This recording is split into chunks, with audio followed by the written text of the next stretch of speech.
अस्सलाम वालेकुम बच्चों। अच्छा भाई, आप देखो आज मैं अब अगला ये पॉइंट है, इसमें इंटरेस्ट का है। मैं अभी अगली क्लास में सोचा था, सेकंड लेक्चर में वैसे तो इंटरेस्ट वाला समझाया था, लेकिन चूंकि अभी वो इंटरेस्ट से ज़्यादा इंपॉर्टेंट ये है कि मैं इसको पहले करवा दूं। देखो एक निकालो, जो आपने मैंने सवाल करवाया था 2012 प्राइवेट का एक क्वेश्चन था। ये मैंने इसकी एग्जिस्टिंग एंट्रीज करवाई थी और दो चीजें इसमें सिखाने की कोशिश की थी। एक इंटरेस्ट का था और दूसरा ये था। सबसे पहले अगर आप 2012 का ये प्राइवेट का क्वेश्चन नंबर 1 खोलेंगे तो सबसे पहले मैंने जो एक बात सिखाने की कोशिश की थी वो क्या थी कि इसके अंदर यानी यहाँ पर आपके पास बहुत सारे वो थे। एक मिनट में बताता हूँ आपको क्या थे। अच्छा, तो बताइए था कि इसमें आपके पास सबसे पहले आप सबको ये आना चाहिए कि इससे पहले जब हम सवाल देख रहे थे तो हमें ट्रायल बैलेंस डेबिट और क्रेडिट में डिवाइडेड थे, ठीक है। लेकिन इस सवाल के अंदर सबसे पहला ये नजर आया कि ट्रायल बैलेंस डेबिट और क्रेडिट में डिवाइडेड नहीं है। तो सबसे पहले मैं यही सिखाना चाहता हूं कि आखिर अगर ये ट्रायल बैलेंस डिवाइडेड नहीं होगा तो हम डेबिट और क्रेडिट में डिवाइड कैसे करेंगे। और अगर इसमें एक और बात नोट करो तो लास्ट पॉइंट में सबसे जो लास्ट अकाउंट है इस ट्रायल बैलेंस में वो है लॉन्ग टर्म लोन। उसके आगे उन्होंने क्वेश्चन मार्क लगा दिया, समझे। तो अक्सर ऐसा भी करते हैं कि वो डेबिट क्रेडिट में डिवाइड भी नहीं करते और एक फिगर गायब कर देते। वो चाहते क्या है कि तुम खुद से डिवाइड करो और डिवाइड करके ये फिगर फाइंड आउट करो। अब करना क्या है, इसके लिए दो चीजों की नॉलेज होनी चाहिए। सबसे पहली चीज, आपको तमाम अकाउंट्स की नेचर याद। नेचर याद होने का मतलब समझ रहे हैं, आपको मालूम होना चाहिए कैश एसेट। यानी पहली बात तो याद है ना कि ये 5 हेड होते थे। कौन कौन से? एसेट्स, लायबिलिटीज, कैपिटल, रेवेन्यू और एक्सपेंसेस। ये दीज 5 हेड्स ऑफ अकाउंट्स हैं और इनकी नेचर, इसके लिए वो पहला वाला चैप्टर बेसिक अकाउंटिंग का, उसमें लिस्ट ऑफ अकाउंट है। जिसको भी एक एक अकाउंट मैंने कोशिश की है बीकॉम पार्ट 1 में पिछले 30-40 साल में जो उन्होंने इस्तेमाल किया वो सारे अकाउंट वहां मेंशन कर दूं कि किस किस को एसेट्स का, किस किस को लायबिलिटी का, सब मेंशन किए। तो तुम लोगों को पहला काम, अगर जो लोग बच्चे खास के जो इंटर साइंस के थे जिनको अकाउंट्स के इतने नाम याद नहीं है, वो जाके उस लिस्ट को थोड़ा सा रट्टा लगा ले, उसको पढ़ ले तो समझ में आ जाएगा। और कभी भी अगर ऐसा हो तो वहां जाके कंसल्ट करें। फिर ये मालूम होना चाहिए कि नॉर्मली ये जो एसेट्स और एक्सपेंस होते हैं इनका बैलेंस हमेशा डेबिट में होता है। लायबिलिटी, कैपिटल और रेवेन्यू का बैलेंस हमेशा कहां होता है? क्रेडिट में होता है। ये दो चीजों की नॉलेज होनी चाहिए। अब चलते जाइए, कैसे शुरू कीजिएगा आप। अभी आप बेशक मेरे लेक्चर के दौरान ही अगर हाथ में पेन या पेंसिल उठा लीजिए और क्या कीजिएगा कि आपको मैं बोलता जा रहा हूं, आप उन अकाउंट्स के नेचर समझते जाइए और उसके नीचे लाइन लगाते जाइए। अच्छा है, कहीं पे अगर निकल जाए तो रिवाइंड करके सुन लीजिएगा, दोबारा सुन लीजिएगा। Cash nature account, cash nature asset, debit side. Account receivable nature asset, debit side. Office supplies expense nature expense है, डेबिट साइड। ये ऑफिस सप्लाईज दो होंगे। अगर सिर्फ ऑफिस सप्लाईज हो तो वो एसेट होगा, लेकिन एसेट भी डेबिट है। और अगर ऑफिस सप्लाईज एक्सपेंस है तो वो एक्सपेंस है मगर वो भी डेबिट है। तो दोनों ही डेबिट है, फर्क नहीं पड़ता, ये भी डेबिट है, ठीक है, ऑफिस सप्लाईज एक्सपेंस। फिर अनअर्न्ड कमीशन, अंडरलाइन कर लो। अनअर्न्ड कमीशन क्या है? लायबिलिटी है। तो क्रेडिट वाले को अंडरलाइन करना, डेबिट को कुछ नहीं करो। अनअर्न्ड कमीशन लायबिलिटी है, देखो, ठीक है।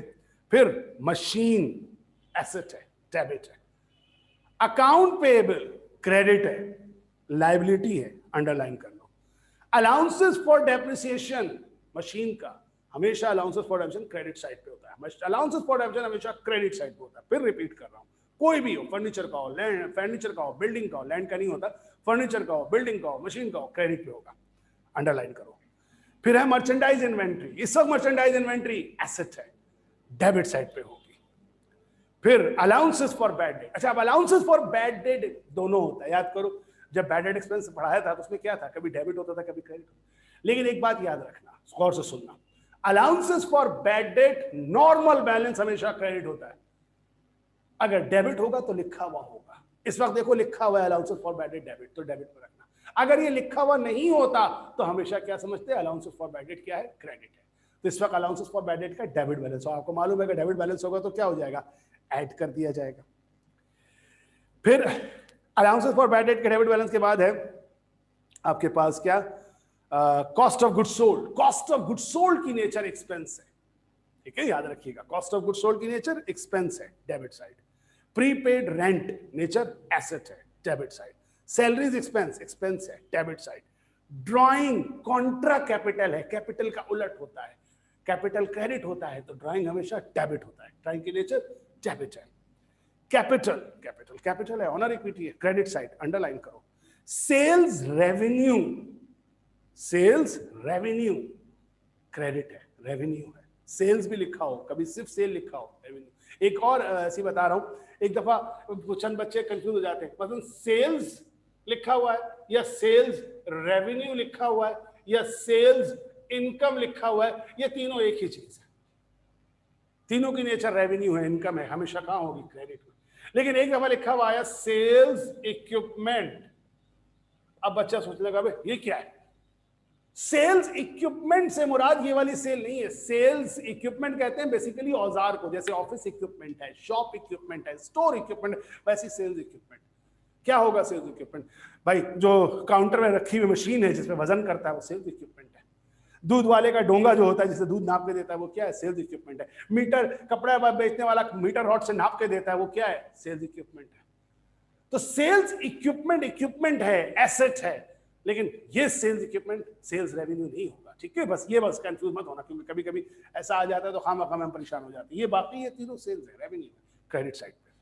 अब क्या करो, सारे क्रेडिट का टोटल करो, जो मैंने किया हुआ है, इसमें डेबिट का टोटल आ रहा था 7,17,600 और क्रेडिट का टोटल बराबर होना चाहिए था। अगर कभी आज बराबर नहीं आएगा, आज मैंने क्रेडिट का टोटल किया, आप भी कीजिए, मेरे पास आ रहा है 7,11,000। आज फर्क है, वजह क्या है कि एक आइटम मिसिंग था, कौन सा, लॉन्ग टर्म लोन। अगर लॉन्ग टर्म लोन की भी वैल्यू दे देता तो लॉन्ग टर्म लोन भी क्या होता, क्रेडिट में होता और फिर दोनों बराबर होते, लेकिन अभी मिसिंग है, तो मिसिंग है तो क्या करें, दोनों का डिफरेंस ले लें। इन दोनों का जो भी डिफरेंस है, मैंने निकाला हुआ नहीं है, जो भी डिफरेंस है इन दोनों का, वो असल में किसकी फिगर है, मिसिंग फिगर कौन सी, लॉन्ग टर्म लोन की फिगर है, समझ गए, वो उसके लिख दो, कितना बनता है वैसे 600, 6,600 बनता है ना, ठीक है, 6,600 लॉन्ग टर्म लोन की फिगर है आपकी, याद रखिएगा। तो इस तरह से अगर कोई मिसिंग नहीं होगा, अगर कोई मिसिंग नहीं है, यानी सारे आइटम दिए हुए हैं, तो फिर तो बहुत आसान है कि डेबिट और क्रेडिट खुद टोटल करोगे बराबर आ जाएगा। लेकिन अगर कोई मिसिंग होगा तो डेबिट क्रेडिट के डिफरेंस और एक ही होगा, ज्यादातर मतलब नॉर्मली एक ही होता है, वो आप फाइंड आउट कर सकते हैं। कौन सा हो सकता है, अब इसमें लॉन्ग टर्म लोन है, किसी सवाल में कैपिटल गायब कर देते हैं, किसी सवाल में कैश गायब कर देते हैं, तो उसी हिसाब से आपने समझ लेना है, ठीक है। तो ये एक हो गया।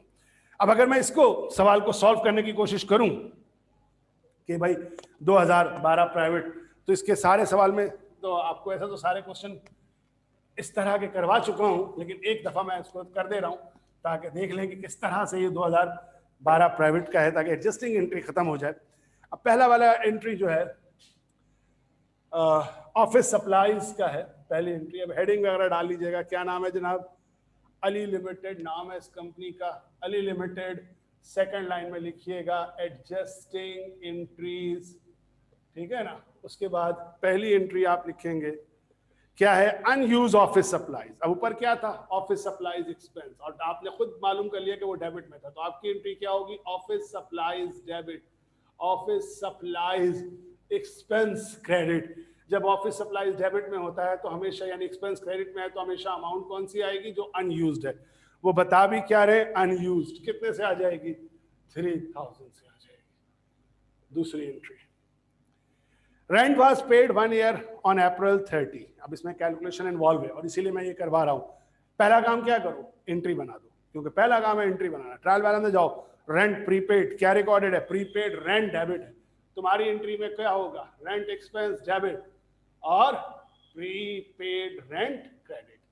अब इसीलिए मना करता था ना क्लास में कि जब मैं पूछूं कौन सी अमाउंट आएगी तो खट से अमाउंट बताते थे आप लोग, याद है ना। साद हमारे पास थे सखे सर में, नाजाबाद में जनाब हाशिर साहब थे, खड़ा करके अमाउंट बता के अपना भरम मारते थे 2-4। लेकिन मैं कहता था पहले बताओ कि अमाउंट अब कौन सी आएगी, एक्सपायर्ड या अनएक्सपायर्ड। तो इस वक्त अमाउंट नहीं बता सके होगे तुम लोग, तो इस वक्त अमाउंट कौन सी आएगी, एक्सपायर्ड। अब मुझे यकीन है कि हाशिर ने क्या किया होगा, मेरी इस बात के बाद कैलकुलेटर उठाया होगा, फट से अमाउंट निकालने लगा होगा कि सर के लिखने से पहले बता दूं, चल बता दे। रेंट एक्सपायर्ड और प्रीपेड रेंट, ठीक है, और लड़कियों में भी कुछ चीते थे ना, वो भी करेंगे। तो अब कैसे निकालेंगे? देखो इसका सादा सा तरीका, सबसे पहली बात दो चीजें इकट्ठी करो, टोटल अमाउंट कितनी है।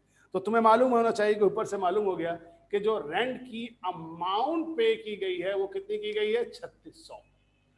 अच्छा, रेंट कितने अरसे के लिए पे किया गया, उसका पीरियड क्या है, तो नीचे से देख लो 1 ईयर। ईयर को हमेशा मंथ में लिख दिया करो, 12 मंथ्स, तो क्योंकि आसानी हो जाती है। ठीक है, नजर आ रहा सही, 12 मंथ्स। अगर ये 2 साल होता तो मैं 24 महीने लिख देता, 3 साल होता तो मैं 36 महीने लिख देता।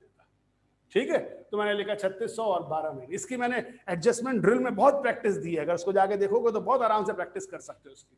लिख दिया कि 3600 रुपए हैं और 12 महीने के लिए, दो चीजें आ गई। फिर देखो कब पे किया है, तो हमने पे किया है, कब पे किया है, ये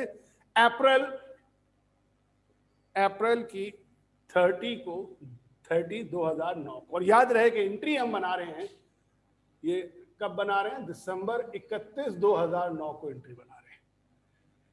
तो अब सोच के पहले महीने निकाल लो कि अप्रैल से लेकर 30 अप्रैल का मतलब है अप्रैल काउंट नहीं होगा, ध्यान में रहे, कितने महीने हो गए अप्रैल के बाद, तो मई जून जुलाई अगस्त से लेकर दिसंबर तक काउंट करो, हाँ यूं उंगलियों पे। ठीक है, कितने आए, 8 महीने आए। तो इसका मतलब है 8 महीने जो हैं वो क्या हो चुके हैं, एक्सपायर्ड हो चुके हैं। तो 4 महीने जो हैं वो क्या हैं, अनएक्सपायर्ड है। दोनों निकाल के पहले लिख लो, ये छोटा सा प्रोसेस अपने पास हमेशा कर लो। अब बिल्कुल सादा बात हो गई, कितने पैसे दिए, 3600, कितने महीने के लिए, 12। क्या करो, जो टोटल अमाउंट है उसको टोटल पीरियड से डिवाइड कर दो, 3600 को 12 से। उसके बाद आप दोबारा देखो कितने महीने, कौन सी अमाउंट चाहिए, एक्सपायर्ड, तो कौन से मंथ है एक्सपायर्ड, 8 से मल्टीप्लाई कर दो। समझ गए? यानी क्या करना होगा, पहले ये तरतीब दे दो, उसके बाद क्या तरतीब करो कि तुम देखोगे तुम्हें मंथ कौन सा चाहिए, एक्सपायर्ड, तो एक्सपायर्ड वाले मंथ से मल्टीप्लाई करो। अगर कल को एंट्री उल्टी होती और हमें अनएक्सपायर्ड होते तो हम किससे मल्टीप्लाई कर देते, अनएक्सपायर्ड से। This is the simplest way, हमेशा डिवाइड करते हुए total amount divide by total month, multiply किससे, जितने महीने चाहिए। एक्सपायर्ड चाहिए तो एक्सपायर्ड से। तो कितना आ रहा है यार, अबे यार एक कैलकुलेटर ला दो, उस कमरे में बड़ा हुआ था। हाँ, ये होता है टाइम्स आया इस वक्त, अभी कोई है भी नहीं है, मुझे मोबाइल निकालना पड़ेगा याद, कितना बनेगा कितना यार, 3600 1200 तुम लोग ही बोल रहे होगे, लेकिन मेरा दिमाग इस वक्त चल नहीं रहा है, क्योंकि पिछले लेक्चर मैंने इतनी मेहनत से रिकॉर्ड करवाए, 12 से डिवाइड, 8 से मल्टीप्लाई, 2400।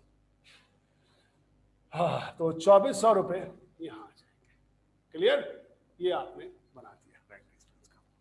इसके बाद आई जल्दी से अगली एंट्री पे। अगली एंट्री है बैड डेट की। आपने बनाई जनाब थर्ड एंट्री। क्या बनाई जनाब, third entry, bad debt expense debit, allowances for bad date credit. कुछ बच्चे मुझसे पूछेंगे सर ये शो करना है, हाँ यार शो कर दो, कोई बुरी चीज नहीं है ये, समझ गया ना। इसके ऊपर भी ऐसी हेडिंग डाल देना कंप्यूटेशन और शो कर देना, जैसे शो किया, कोई मसला नहीं। एंट्री के बीच में शो कर दो, अलग पेज पे शो कर दो, मगर शो कर दो। कितना है जी, अकाउंट रिसीवेबल, लिखो अकाउंट रिसीवेबल। कितना था अकाउंट रिसीवेबल, अकाउंट रिसीवेबल था 75,000। रेट अप्लाई करो, कितना परसेंट, 6%। क्या आ जाएगा, एस्टिमेटेड। अभी निकालता हूँ एस्टिमेटेड बैलेंस क्या आएगा, लेकिन मुझे पता है कि डेबिट बैलेंस था, तो अलाउंसेस फॉर बैड डेट का डेबिट बैलेंस क्या होता है, ऐड होता है। कितना है डेबिट बैलेंस, 3000। तो क्या होगा जनाब, बैलेंस बनेगा, राशिद यार वहां से कैलकुलेटर तो दे दे यार, 75,000। उस क्लास में कैलकुलेटर पड़ा हुआ था, आपने क्लास चेंज की है। 75,000 इंटू 0.06, 4,500। ठीक है, 4,500 डेबिट प्लस कर दो, कितना हो गया, 7,500। 7,500 बैड डेट एक्सपेंस, 7,500 की एंट्री बना दो। ठीक है, छोड़ दो अगर नहीं है तो, मैं कर लिया मैंने। अच्छा जी, अगला है अनएक्सपायर्ड सैलरीज। अनएक्सपायर्ड सैलरीज का मतलब है प्रीपेड सैलरी, कोई लंबी चौड़ी बात नहीं है। नॉर्मली सैलरी पहले सैलरी एक्सपेंस रिकॉर्ड होती है, तुम बनाओ प्रीपेड सैलरीज डेबिट और सैलरीज एक्सपेंस क्रेडिट। कितने से बनाओ, 100,500 से। फिर पांचवी एंट्री में कहने लगा डेप्रिसिएशन। डेप्रिसिएशन की एंट्री बनाओ, ये भाई आनी चाहिए क्योंकि अभी अभी डेप्रिसिएशन का चैप्टर पढ़ के निकले हैं। Depreciation expense debit, allowances for डेप्शन credit, कितनी मशीन की लाइफ है, ऊपर से जाके देखो मशीन की लाइफ थी 1,50,000, जिसमें से 50,000 की स्क्रैप वैल्यू माइनस करो। लाइफ बताई है उन्होंने 80,000 घंटे, तो 80,000 घंटे से डिवाइड कर लो, तो जनाब आली क्या बनती है, आ जाओ यार, ओहो क्या बनती है जनाब, 1,00,000 को डिवाइड करूंगा अगर तो हाँ 1.25 आ रही थी शायद, लास्ट क्लास का मुझे याद आ रहा है। 1,00,000 डिवाइडेड बाई 80,000, हाँ जी 1.25, यही 1.25 से कितने घंटे आपने इस्तेमाल किया है, आपने इस्तेमाल किया है 5,000, इसको 5,000 से मल्टीप्लाई कर दो तो क्या आ जाएगा 6,250, 6,250। अब ये मैं करवा चुका हूं अभी, इसलिए मैंने इसको थोड़ा सा रफली करवा दिया है। लास्ट एंट्री है, ये समझाने वाली थी, इंटरेस्ट वाली, कोशिश की थी लास्ट टाइम, जाया गई पूरी। इसकी एंट्री बनेगी interest expense debit interest payable credit, ये एंट्री बना दी आपने, interest expense debit interest payable credit. अब इसकी अमाउंट की एंट्री क्या होगी, तो देखो कहता है लोन, लोन कितना था 6,600, उस पर इंटरेस्ट कितना है 6% पर एनम। पर एनम का मतलब समझ लेना, पर एनम का मतलब होता है सालाना, ये पर एनम भी होगा, पर ईयर भी होगा हमेशा, और अगर कुछ नहीं भी लिखा होगा तो सालाना। तो इंटरेस्ट का सबसे पहला रूल यही है कि जितनी इंटरेस्ट की अमाउंट है उस पर पहले रेट अप्लाई करो। 6% अप्लाई किया, कितना आ गया 396, चेक कर लेना। अब 396 के बाद देखो तो वो कह रहा है कि ये लोन लिया कब था, लोन एक्वायर्ड किया गया था, कर्जा लिया कब किया था, सितंबर में लिया गया था, सितंबर की 1 को लिया गया था। तो सोचो सितंबर से लेके दिसंबर तक कितने महीने तक कर्जा रहा, क्योंकि इंटरेस्ट है क्या, बेसिकली इंटरेस्ट पैसे को इस्तेमाल करने की कॉस्ट है जो हमें पे करनी है। अगर पूरा साल है तो पूरा साल यही होता है, यानी अगर इस वक्त ये डेट नहीं बताता लोन लेने की तो हम यही समझते पूरा साल लिया, पूरा बना देते। और अगर इसने सर डेट बता दी है तो सितंबर, अक्टूबर, नवंबर, दिसंबर 4 महीने, तो इसको 4/12 करो, ठीक है। तो 396 गलत हो गया, 396 मल्टीप्लाइड बाई 4 डिवाइडेड बाई 12, 132 रुपए आएगा, यहां 132 रुपए लिख दो, ठीक है। इंटरेस्ट में बस अब यही ध्यान में रखना कि इंटरेस्ट इस तरह से आपके पास आएगा। ये है आपका 2002 प्राइवेट का क्वेश्चन था।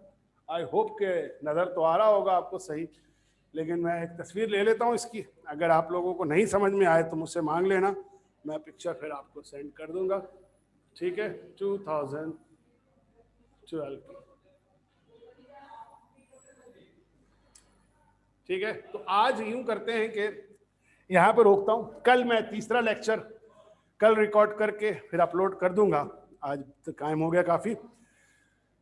तो करेक्शन ऑफ एरर और एंट्री का था, इसमें कल वाले लेक्चर के बाद इंटरेस्ट और वो करवा दूंगा, ठीक है बच्चों। तो दैट्स इट फॉर टुडे। यहाँ पे इंशाल्लाह कोशिश करता हूँ कि आज रात ही आपको पहुंचा दिया जाए, ताकि आप सुबह तक देख के कम से कम ये तो देख सकें कि क्या है। एक लेक्चर है जो फिर मैं ड्यू, वो मैं इंशाल्लाह अभी करवा के आप लोगों को देता हूँ, ठीक है। Thank you very much and Allah.